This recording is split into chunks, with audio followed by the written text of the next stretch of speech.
xornadas en facelo. Levaba 3 puntos, se antes falábamos de 3 puntos en 5 partidos do Deportivo B, o Racing de Ferrol levaba 3 puntos con 3 empates nos últimos 6 partidos. Aí tiñan o Racing de Ferrol, que se enfrontaba ao Rápido de Bouzas, o que pase que esta tarde comezou marcando os 2 minutos, ese gol de Camate. E iso lles deu tranquilidade, claro. Así é moito máis sinxelo.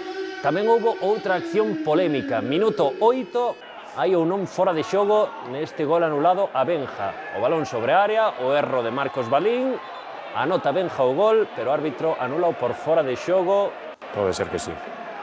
En liña, uns centímetros por adiante, cunha cámara Complicado. imposible de ver.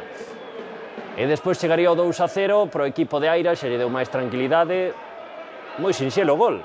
Balón arriba de Marcos Balín, erro defensivo, e Rafa Mella en 2 toques, 2-0. Fútbol directo. Non hai que xogar como o Barcelona. No. Nada de dar 20 toques para marcar un gol. Se o resultado é ese, vale exactamente o mesmo, non? Na segunda metade apareceu Pablo Rey para facer outros 2 tantos, o primeiro logo de controlar e definir. Vexan que rabia aí de Pablo a hora de celebrar o gol. Que difícil debe estar sendo esta temporada para os racingistas. Un Racing que está máis preto dos postos de descenso que dos de promoción de ascenso. Vaya contraataque, 4 contra 1. 4 contra 1, falla Camate e acaba empurrando a rede Pablo Rey. Un pequeno respiro para Aira e moitos agasallos do Rápido de Bouzas según o seu propio técnico.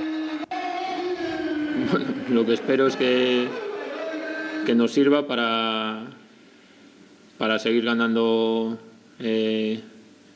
dosis de confianza de cara al partido que viene en Carballo.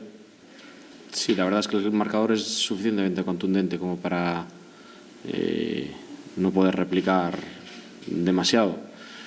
Yo creo que hoy llegaron los Reyes Magos con un retraso a Ferrol